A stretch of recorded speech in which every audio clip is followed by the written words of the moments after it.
Paper 130. On the Way to Rome. The tour of the Roman world consumed most of the 28th and the entire 29th year of Jesus' life on earth. Jesus and the two natives from India, Gonad and his son Ganid, left Jerusalem on a Sunday morning, April 26, AD 22. They made their journey according to schedule, and Jesus said goodbye to the father and son in the city of Charax on the Persian Gulf on the 10th day of December the following year, AD 23. From Jerusalem they went to Caesarea by way of Joppa. At Caesarea they took a boat for Alexandria. From Alexandria they sailed for Lasea in Crete. From Crete they sailed for Carthage, touching at Cyrene. At Carthage they took a boat for Naples, stopping at Malta, Syracuse, and Messina. From Naples they went to Capua, whence they traveled by the Appian Way to Rome. After their stay in Rome, they went overland to Tarentum, where they set sail for Athens in Greece, stopping at Nicopolis and Corinth. From Athens they went to Ephesus by way of Troas.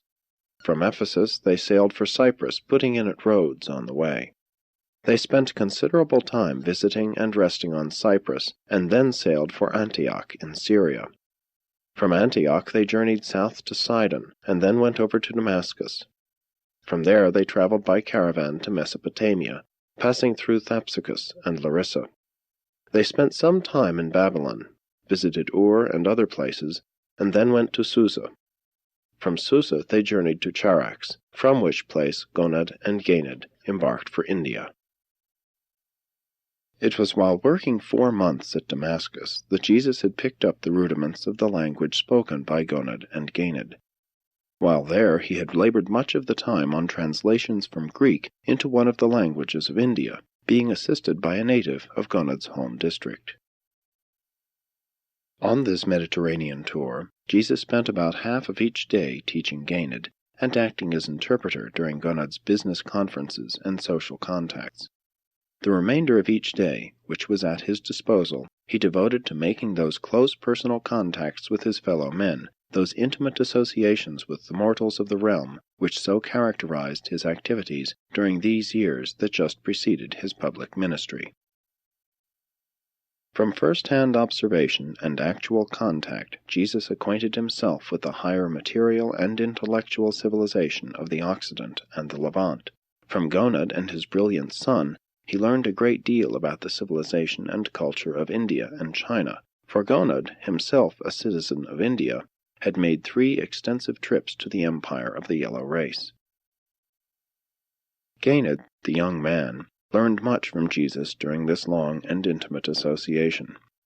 They developed a great affection for each other, and the lad's father many times tried to persuade Jesus to return with them to India, but Jesus always declined, pleading the necessity for returning to his family in Palestine. 1. At Joppa. Discourse on Jonah. During their stay in Joppa, Jesus met Godiah, a Philistine interpreter who worked for one Simon, a tanner. Gonad's agents in Mesopotamia had transacted much business with this Simon, so Gonad and his son desired to pay him a visit on their way to Caesarea. While they tarried at Joppa, Jesus and Godiah became warm friends. This young Philistine was a truth-seeker. Jesus was a truth-giver. He was the truth for that generation on Urantia. When a great truth-seeker and a great truth-giver meet, the result is a great and liberating enlightenment born of the experience of new truth. One day after the evening meal, Jesus and the young Philistine strolled down by the sea, and Godiah, not knowing that this scribe of Damascus was so well versed in the Hebrew traditions, pointed out to Jesus the ship landing from which it was reputed that Jonah had embarked on his ill-fated voyage to Tarshish. And when he had concluded his remarks, he asked Jesus this question, "But do you suppose the big fish really did swallow Jonah?" Jesus perceived that this young man's life had been tremendously influenced by this tradition, and that its contemplation had impressed upon him the folly of trying to run away from duty. Jesus therefore said nothing that would suddenly destroy the foundation of Godiah's present motivation for practical living. In answering this question, Jesus said, My friend, we are all Jonahs with lives to live in accordance with the will of God, and at all times when we seek to escape the present duty of living by running away to far-off enticements, we thereby put ourselves in the immediate control of those influences which are not directed by the powers of truth and the forces of righteousness. The flight from duty is the sacrifice of truth.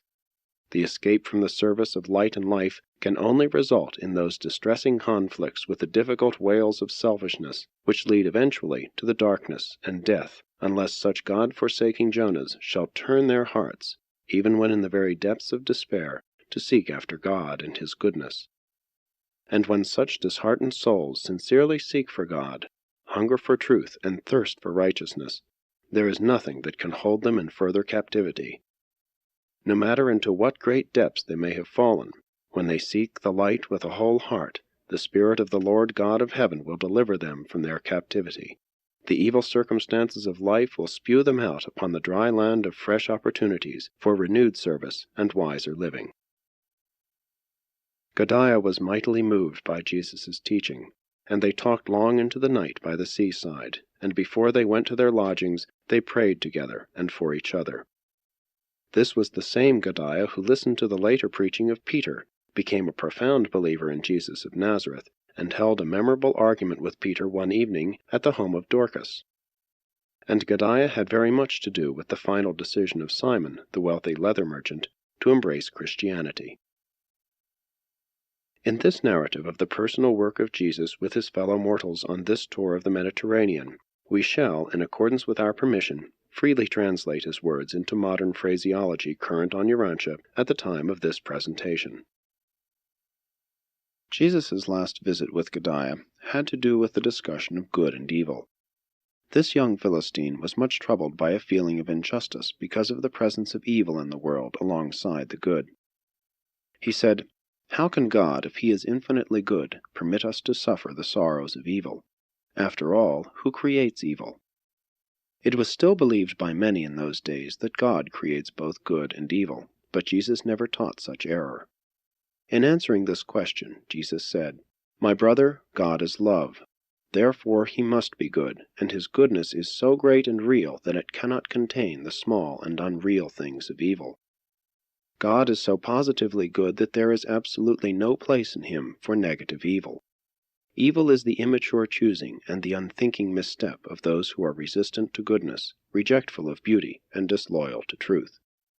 Evil is only the misadaptation of immaturity or the disruptive and distorting influence of ignorance. Evil is the inevitable darkness which follows upon the heels of the unwise rejection of light. Evil is that which is dark and untrue, and which, when consciously embraced and willfully endorsed, becomes sin. Your Father in heaven, by endowing you with the power to choose between truth and error, created the potential negative of the positive way of light and life. But such errors of evil are really non-existent until such a time as an intelligent creature wills their existence by mischoosing the way of life. And then are such evils later exalted into sin by the knowing and deliberate choice of such a willful and rebellious creature. This is why our Father in heaven permits the good and the evil to go along together until the end of life, just as nature allows the wheat and the tares to grow side by side until the harvest. Godiah was fully satisfied with Jesus' answer to his question after their subsequent discussion had made clear to his mind the real meaning of these momentous statements. 2. At Caesarea. Jesus and his friends tarried in Caesarea beyond the time expected because one of the huge steering paddles of the vessel on which they intended to embark was discovered to be in danger of cleaving. The captain decided to remain in port while a new one was being made. There was a shortage of skilled woodworkers for this task, so Jesus volunteered to assist. During the evenings, Jesus and his friends strolled about on the beautiful wall which served as a promenade around the port. Gain had greatly enjoyed Jesus' explanation of the water system of the city and the technique whereby the tides were utilized to flush the city streets and sewers. This youth of India was much impressed with the Temple of Augustus, situated upon an elevation and surmounted by a colossal statue of the Roman emperor. The second afternoon of their stay, the three of them attended a performance in the enormous amphitheatre, which could seat 20,000 persons, and that night they went to a Greek play at the theatre. These were the first exhibitions of this sort Gained had ever witnessed, and he asked Jesus many questions about them. On the morning of the third day they paid a formal visit to the governor's palace, for Caesarea was the capital of Palestine and the residence of the Roman procurator. At their inn there also lodged a merchant from Mongolia, and since this far easterner talked Greek fairly well, Jesus had several long visits with him. This man was much impressed with Jesus' philosophy of life, and never forgot his words of wisdom regarding the living of the heavenly life while on earth by means of daily submission to the will of the Heavenly Father. This merchant was a Taoist, and he had thereby become a strong believer in the doctrine of a universal deity. When he returned to Mongolia, he began to teach these advanced truths to his neighbors and to his business associates, and as a direct result of such activities, his eldest son decided to become a Taoist priest. This young man exerted a great influence in behalf of advanced truth throughout his lifetime, and was followed by a son and a grandson, who likewise were devotedly loyal to the doctrine of the one God, the supreme ruler of heaven. While the eastern branch of the early Christian Church, having its headquarters at Philadelphia, held more faithfully to the teachings of Jesus than did the Jerusalem brethren, it was regrettable that there was no one like Peter to go into China, or like Paul to enter India, where the spiritual soil was then so favorable for planting the seed of the new gospel of the kingdom. These very teachings of Jesus, as they were held by the Philadelphians, would have made just such an immediate and effective appeal to the minds of the spiritually hungry Asiatic peoples as did the preaching of Peter and Paul in the West. One of the young men who worked with Jesus one day on the steering paddle became much interested in the words which he dropped from hour to hour as they toiled in the shipyard. When Jesus intimated that the Father in heaven was interested in the welfare of his children on earth, this young Greek, Alexander, said, "If the gods are interested in me, then why do they not remove the cruel and unjust foreman of this workshop?" He was startled when Jesus replied, "Since you know the ways of kindness and value justice, perhaps the gods have brought this erring man near that you may lead him into this better way. Maybe you are the salt which is to make this brother more agreeable to all other men, that is, if you have not lost your savor. As it is, this man is your master, and that his evil ways unfavorably influence you. Why not assert your mastery of evil by virtue of the power of goodness, and thus become the master of all relations between the two of you?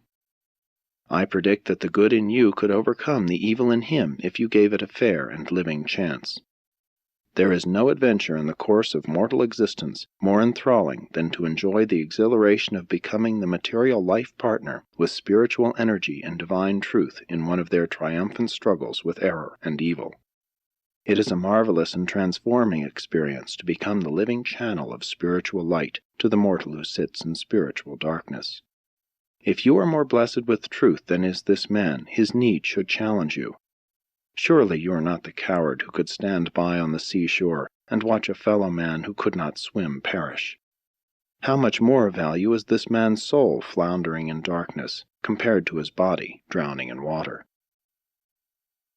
Alexander was mightily moved by Jesus' words. Presently he told his superior what Jesus had said, and that night they both sought Jesus' advice as to the welfare of their souls. And later on, after the Christian message had been proclaimed in Caesarea, both of these men, one a Greek and the other a Roman, believed Philip's preaching and became prominent members of the church which he founded. Later this young Greek was appointed the steward of a Roman centurion, Cornelius, who became a believer through Peter's ministry. Alexander continued to minister light to those who sat in darkness until the days of Paul's imprisonment at Caesarea, when he perished by accident in the great slaughter of 20,000 Jews while he ministered to the suffering and dying. Gained was, by this time, beginning to learn how his tutor spent his leisure in this unusual personal ministry to his fellow men, and the young Indian set about to find out the motive for these incessant activities. He asked, "Why do you occupy yourself so continually with these visits with strangers?" And Jesus answered, "Gained, no man is a stranger to one who knows God. In the experience of finding the Father in heaven, you discover that all men are your brothers. And does it seem strange that one should enjoy the exhilaration of meeting a newly discovered brother? To become acquainted with one's brothers and sisters, to know their problems, and to learn to love them, is the supreme experience of living. This was a conference which lasted well into the night, in the course of which the young man requested Jesus to tell him the difference between the will of God and that human mind act of choosing, which is also called will. In substance, Jesus said, "The will of God is the way of God, partnership with the choice of God in the face of any potential alternative. To do the will of God, therefore, is the progressive experience of becoming more and more like God, and God is the source and destiny of all that is good and beautiful and true. The will of man is the way of man, the sum and substance of that which the mortal chooses to be and do. Will is the deliberate choice of a self-conscious being, which leads to decision conduct based on intelligent reflection." That afternoon, Jesus and Ganid had both enjoyed playing with a very intelligent shepherd dog, and Ganid wanted to know whether the dog had a soul, whether it had a will, and in response to his questions, Jesus said, "The dog has a mind which can know material man, his master, but cannot know God, who is spirit. Therefore the dog does not possess a spiritual nature and cannot enjoy a spiritual experience. The dog may have a will derived from nature and augmented by training, but such a power of mind is not a spiritual force, neither is it comparable to the human will, inasmuch as it is not reflective. It is not the result of discriminating higher and moral meanings or choosing spiritual and eternal values. It is the possession of such powers of spiritual discrimination and truth-choosing that makes mortal man a moral being, a creature endowed with the attributes of spiritual responsibility and the potential of eternal survival." Jesus went on to explain that it is the absence of such mental powers in the animal which makes it forever impossible for the animal world to develop language in time, or to experience anything equivalent to personality survival in eternity. As a result of this day's instruction, Ganid never again entertained belief in the transmigration of the souls of men into the bodies of animals. The next day, Ganid talked all this over with his father, and it was in answer to Gonad's question that Jesus explained that human wills which are fully occupied with passing only upon temporal decisions having to do with the material problems of animal existence are doomed to perish in time. Those who make wholehearted moral decisions and unqualified spiritual choices are thus progressively identified with the indwelling and divine spirit, and thereby are they increasingly transformed into the values of eternal survival, unending progression of divine service. It was on this same day that we first heard that momentous truth which, stated in modern terms, would signify, will is that manifestation of the human mind which enables the subjective consciousness to express itself objectively and to experience the phenomenon of aspiring to be godlike. And it is in this same sense that every reflective and spiritually minded human being can become creative. 3. At Alexandria. It had been an eventful visit at Caesarea, and when the boat was ready, Jesus and his 2 friends departed at noon one day for Alexandria in Egypt. The 3 enjoyed a most pleasant passage to Alexandria. Ganid was delighted with the voyage and kept Jesus busy answering questions. As they approached the city's harbor, the young man was thrilled by the great lighthouse of Pharos, located on the island which Alexander had joined by a mole to the mainland, thus creating 2 magnificent harbors and thereby making Alexandria the maritime commercial crossroads of Africa, Asia, and Europe. This great lighthouse was one of the 7 wonders of the world and was the forerunner of all subsequent lighthouses. They arose early in the morning to view this splendid life-saving device of man, and amidst the exclamations of Ganid, Jesus said, "And you, my son, will be like this lighthouse when you return to India. Even after your father is laid to rest, you will become like the light of life to those who sit about you in darkness, showing all who so desire the way to reach the harbor of salvation and safety." And as Ganid squeezed Jesus' hand, he said, "I will." And again we remark that the early teachers of the Christian religion made a great mistake when they so exclusively turned their attention to the Western civilization of the Roman world. The teachings of Jesus as they were held by the Mesopotamian believers of the first century would have been readily received by the various groups of Asiatic religionists. By the 4th hour after landing they were settled near the eastern end of the long and broad avenue, 100 feet wide and 5 miles long, which stretched on out to the western limits of the city of 1,000,000 people. After the first survey of the city's chief attractions, university, museum, library, the royal mausoleum of Alexander, the palace, temple of Neptune, theater, and gymnasium, Gonaud addressed himself to business while Jesus and Gained went to the library, the greatest in the world. Here were assembled nearly 1,000,000 manuscripts from all the civilized world: Greece, Rome, Palestine, Parthia, India, China, and even Japan. In this library Gained saw the largest collection of Indian literature in all the world, and they spent some time here each day throughout their stay in Alexandria. Jesus told Gained about the translation of the Hebrew Scriptures into Greek at this place, and they discussed again and again all the religions of the world, Jesus endeavoring to point out to this young mind the truth in each, always adding, "But Yahweh is the God developed from the revelations of Melchizedek and the covenant of Abraham." The Jews were the offspring of Abraham, and subsequently occupied the very land wherein Melchizedek had lived and taught, and from which he sent teachers to all the world, and their religion eventually portrayed a clearer recognition of the Lord God of Israel as the universal Father in heaven than any other world religion. Under Jesus' direction, Gained made a collection of the teachings of all those religions of the world which recognized a universal deity, even though they might also give more or less recognition to subordinate deities. After much discussion, Jesus and Gained decided that the Romans had no real God in their religion, that their religion was hardly more than emperor worship. The Greeks, they concluded, had a philosophy, but hardly a religion with a personal God. The mystery cults they discarded because of the confusion of their multiplicity, and because their varied concepts of deity seemed to be derived from other and older religions. Although these translations were made at Alexandria, Gained did not finally arrange these selections and add his own personal conclusions until near the end of their sojourn in Rome. He was much surprised to discover that the best of the authors of the world's sacred literature all more or less clearly recognized the existence of an eternal God, and were much in agreement with regard to his character and his relationship with mortal man. Jesus and Gained spent much time in the museum during their stay in Alexandria. This museum was not a collection of rare objects, but rather a university of fine art, science, and literature. Learned professors here gave daily lectures, and in those times this was the intellectual center of the Occidental world. Day by day Jesus interpreted the lectures to Gained.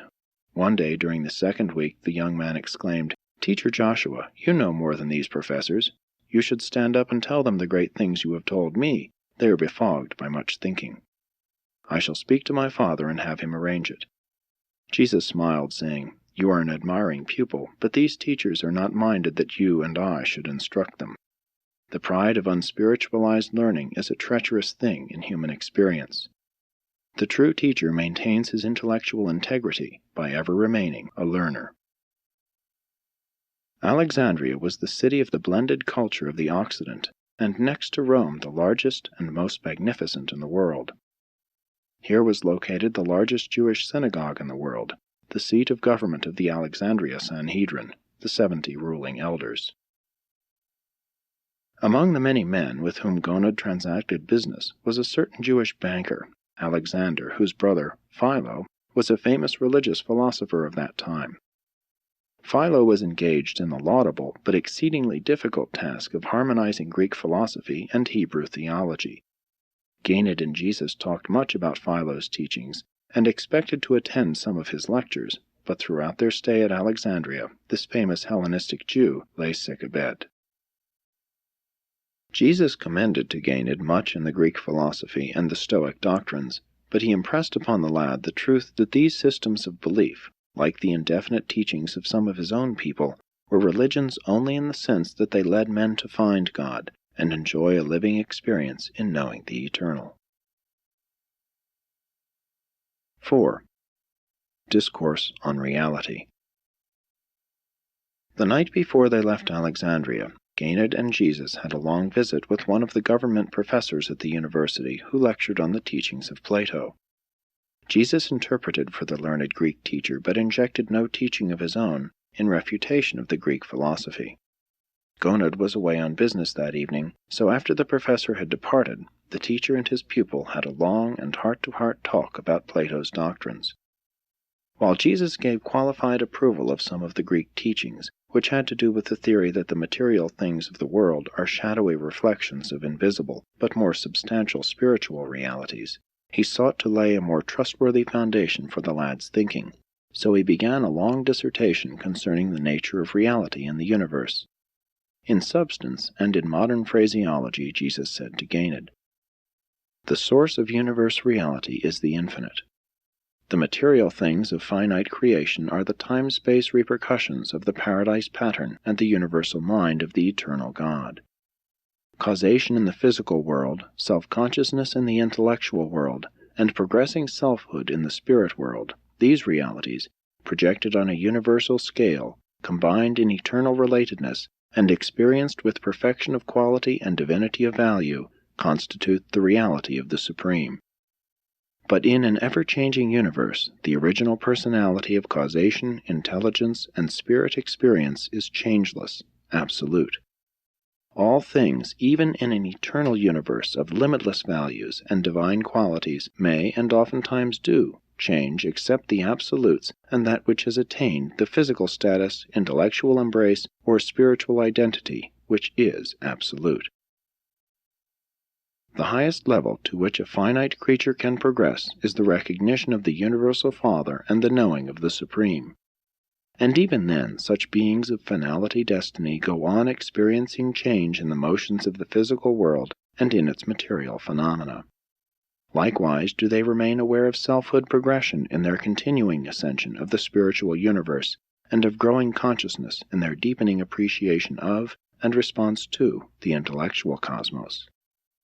Only in the perfection, harmony, and unanimity of will can the creature become as one with the Creator, and such a state of divinity is attained and maintained only by the creature's continuing to live in time and eternity by consistently conforming his finite personal will to the divine will of the Creator. Always must the desire to do the Father's will be supreme in the soul and dominant over the mind of an ascending Son of God. A one-eyed person can never hope to visualize depth of perspective. Neither can single-eyed material scientists nor single-eyed spiritual mystics and allegorists correctly visualize and adequately comprehend the true depths of universe reality. All true values of creature experience are concealed in depth of recognition. Mindless causation cannot evolve the refined and complex from the crude and the simple. Neither can spiritless experience evolve the divine characters of eternal survival from the material minds of the mortals of time. The one attribute of the universe which so exclusively characterizes the infinite deity is this unending creative bestowal of personality which can survive in progressive deity attainment.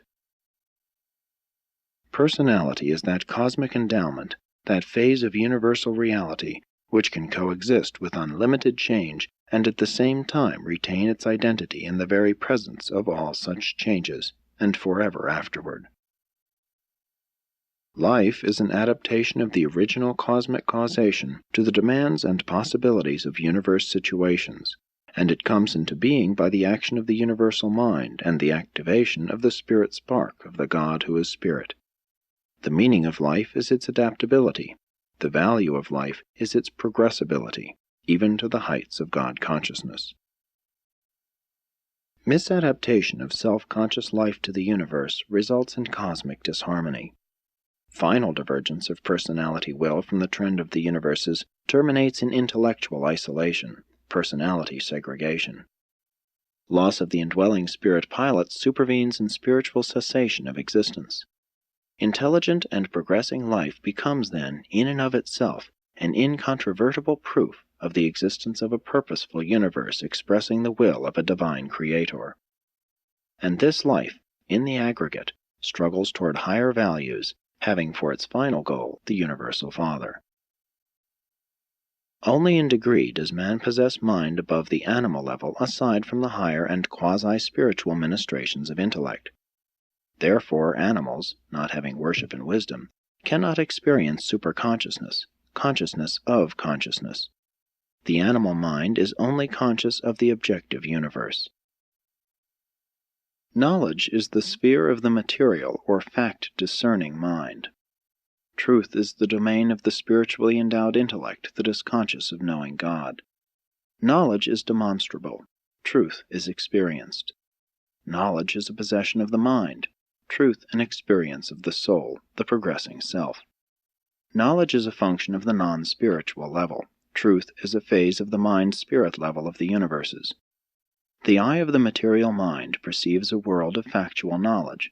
The eye of the spiritualized intellect discerns a world of true values.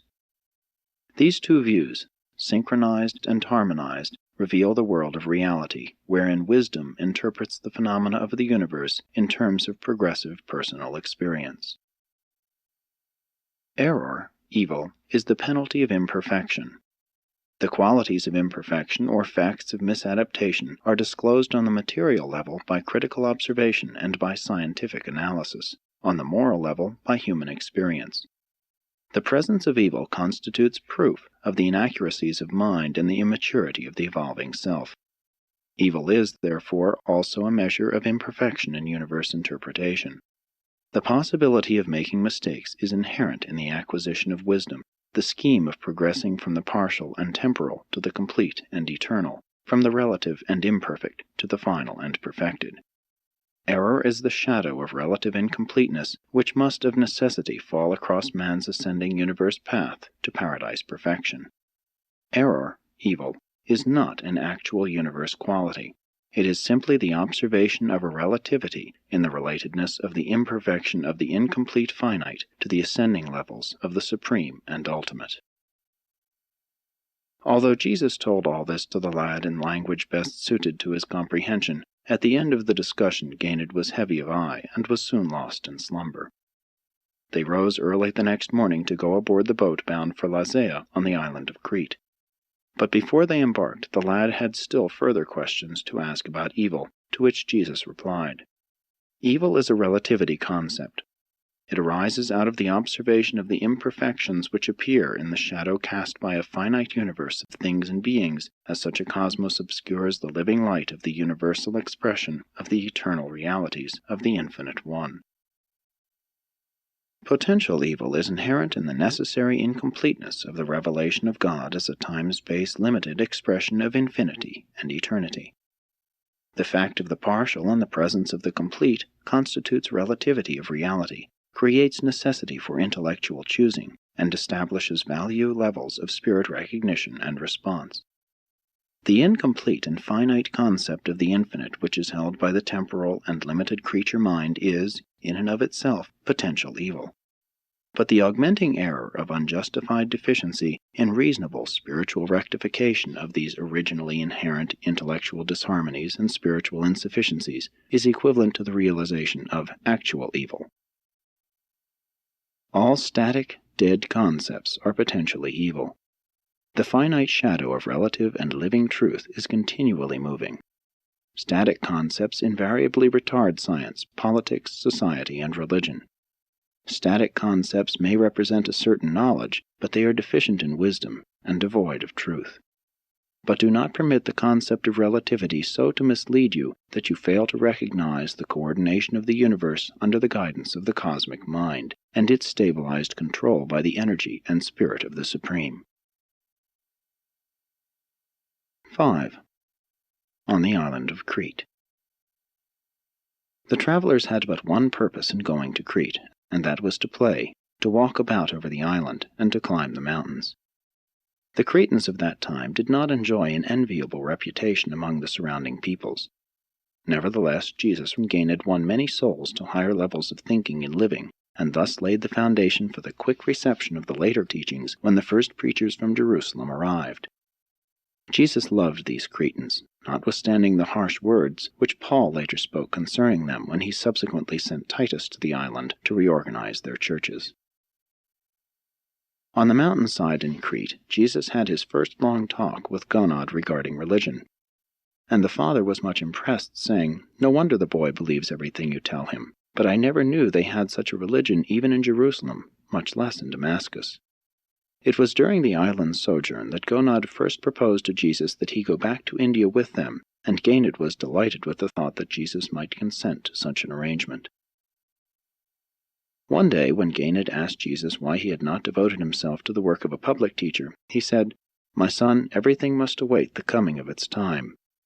You are born into the world, but no amount of anxiety and no manifestation of impatience will help you to grow up. You must, in all such matters, wait upon time. Time alone will ripen the green fruit upon the tree. Season follows season, and sundown follows sunrise, only with the passing of time. I am now on the way to Rome with you and your father, and that is sufficient for today. My tomorrow is wholly in the hands of my Father in heaven." And then he told Ganid the story of Moses and the 40 years of watchful waiting and continued preparation. One thing happened on a visit to Fair Havens which Ganid never forgot. The memory of this episode always caused him to wish he might do something to change the caste system of his native India. A drunken degenerate was attacking a slave girl on the public highway. When Jesus saw the plight of the girl, he rushed forward and drew the maiden away from the assault of the madman. While the frightened child clung to him, he held the infuriated man at a safe distance by his powerful extended right arm until the poor fellow had exhausted himself, beating the air with his angry blows. Ganid felt a strong impulse to help Jesus handle the affair, but his father forbade him. Though they could not speak the girl's language, she could understand their act of mercy and gave token of her heartfelt appreciation as they all three escorted her home. This was probably as near a personal encounter with his fellows as Jesus ever had throughout his entire life in the flesh. But he had a difficult task that evening, trying to explain to Ganid why he did not smite the drunken man. Ganid thought this man should have been struck at least as many times as he had struck the girl. 6. The young man who was afraid. While they were up in the mountains, Jesus had a long talk with a young man who was fearful and downcast. Failing to derive comfort and courage from association with his fellows, this youth had sought the solitude of the hills. He had grown up with a feeling of helplessness and inferiority. These natural tendencies had been augmented by numerous difficult circumstances which the lad had encountered as he grew up, notably the loss of his father when he was 12 years of age.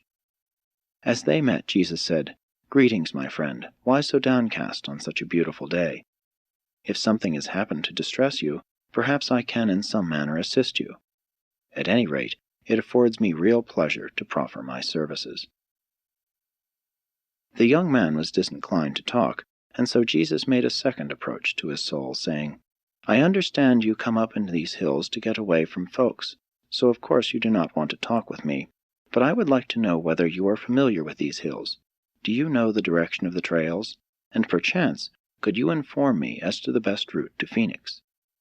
Now this youth was very familiar with these mountains, and he really became much interested in telling Jesus the way to Phoenix, so much so that he marked out all the trails on the ground and fully explained every detail.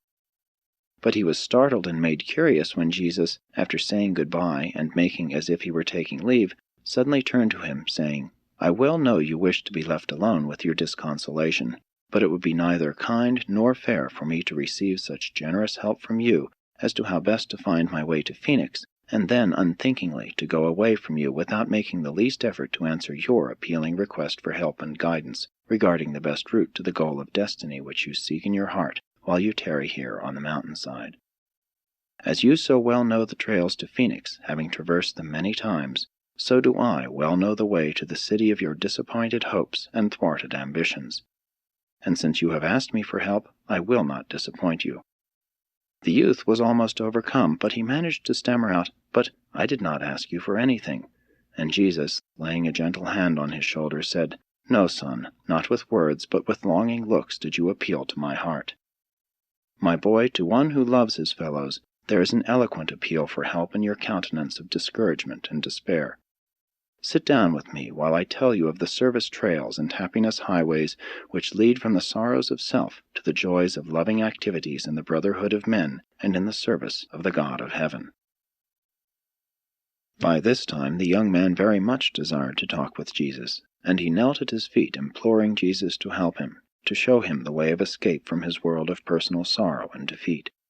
Said Jesus, "My friend, arise. Stand up like a man.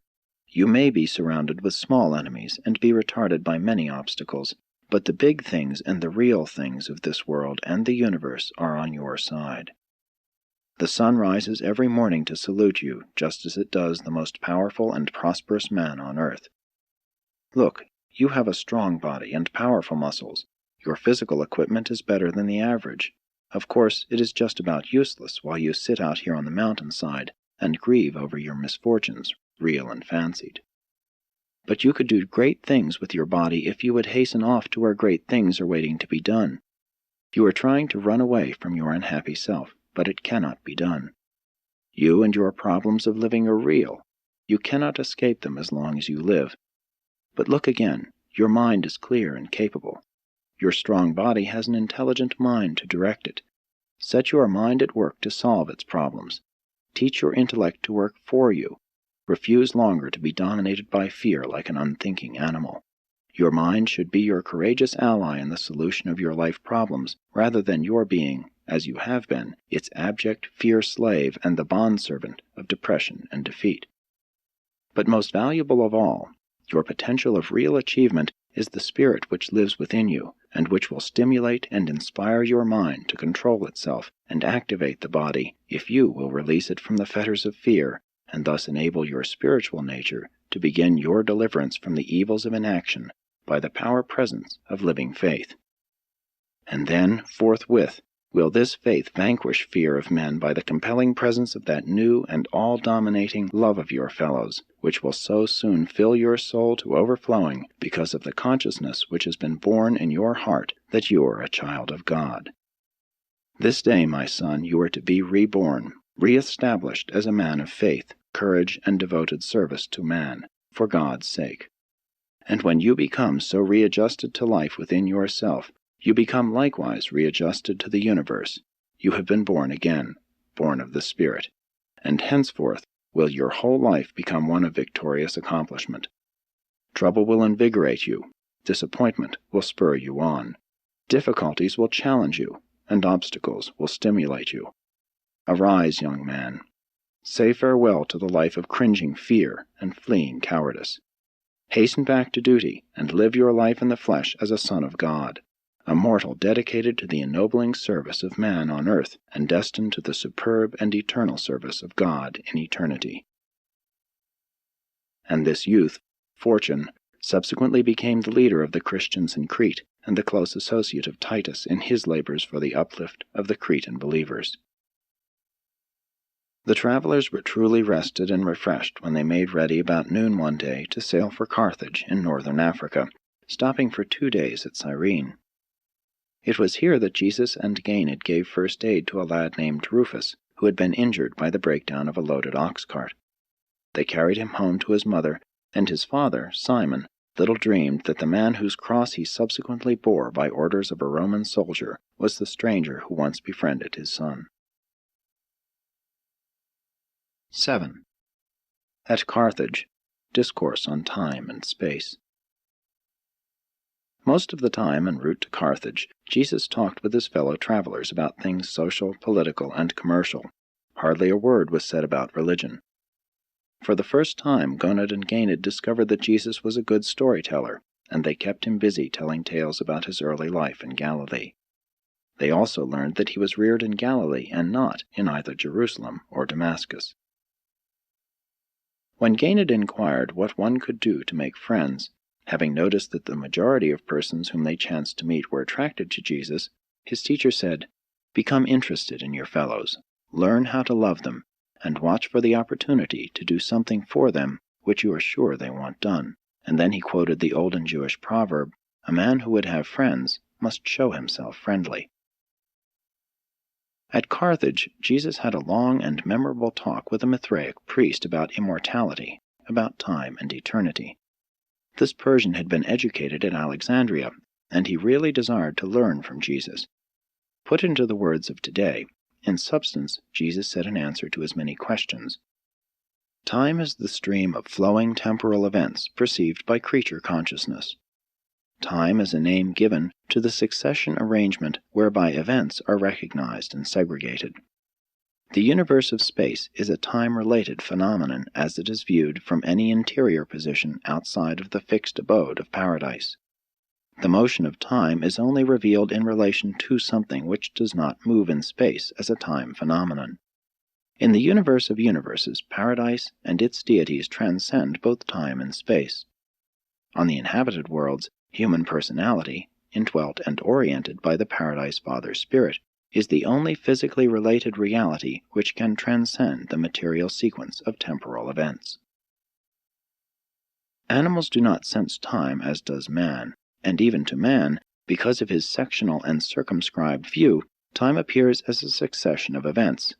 But as man ascends, as he progresses inward, the enlarging view of this event procession is such that it is discerned more and more in its wholeness. That which formerly appeared as a succession of events then will be viewed as a whole and perfectly related cycle.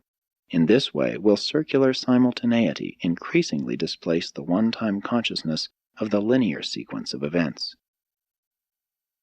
There are 7 different conceptions of space as it is conditioned by time. Space is measured by time, not time by space. The confusion of the scientist grows out of the failure to recognize the reality of space. Space is not merely an intellectual concept of the variation in relatedness of universe objects. Space is not empty, and the only thing man knows which can even partially transcend space is mind. Mind can function independently of the concept of the space-relatedness of material objects. Space is relatively and comparatively finite to all beings of creature status. The nearer consciousness approaches the awareness of 7 cosmic dimensions, the more does the concept of potential space approach ultimacy. But the space potential is truly ultimate only on the absolute level. It must be apparent that universal reality has an expanding and always relative meaning on the ascending and perfecting levels of the cosmos.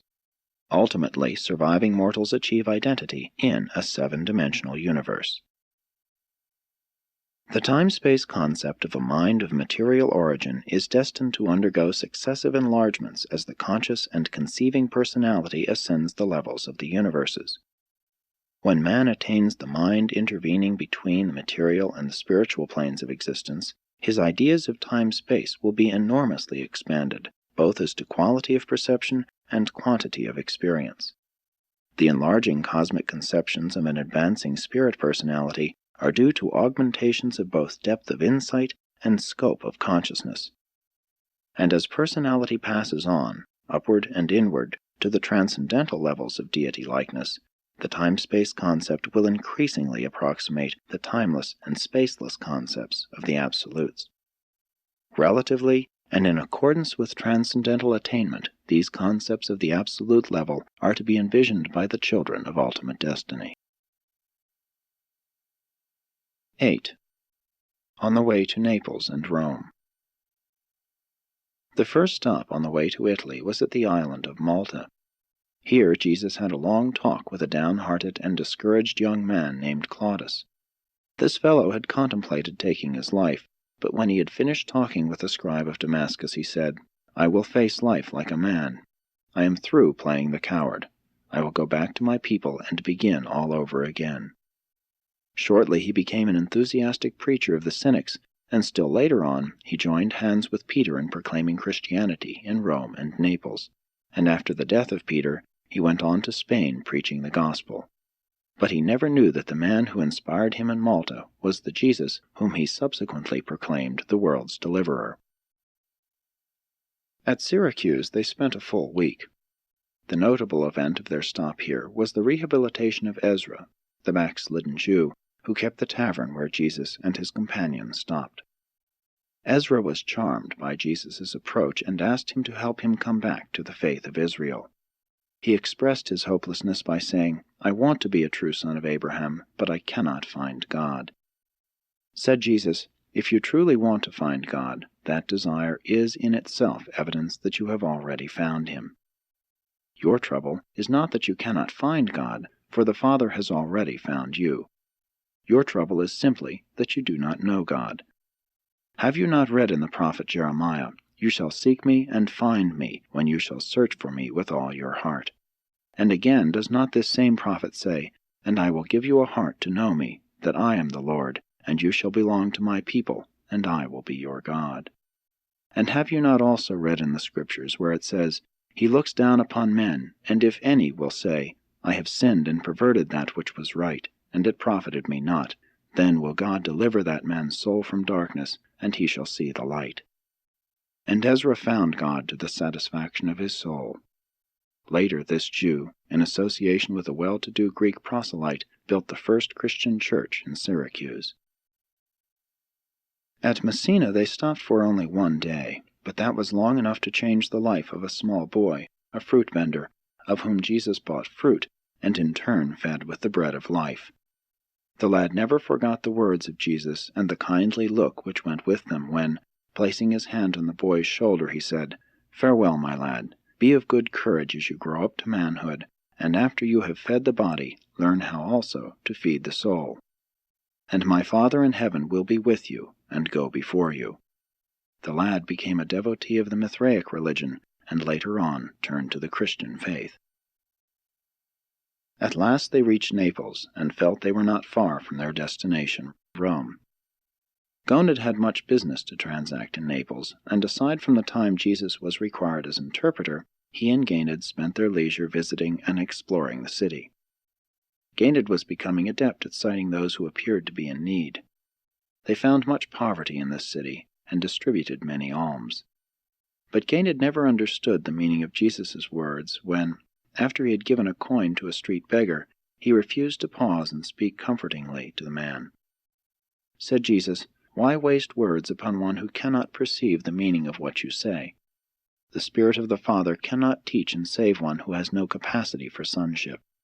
What Jesus meant was that the man was not of normal mind, that he lacked the ability to respond to Spirit leading. There was no outstanding experience in Naples. Jesus and the young man thoroughly canvassed the city, and spread good cheer with many smiles upon hundreds of men, women, and children. From here they went by way of Capua to Rome, making a stop of 3 days at Capua. By the Appian Way they journeyed on beside their pack animals toward Rome, all three being anxious to see this mistress of empire and the greatest city in all the world.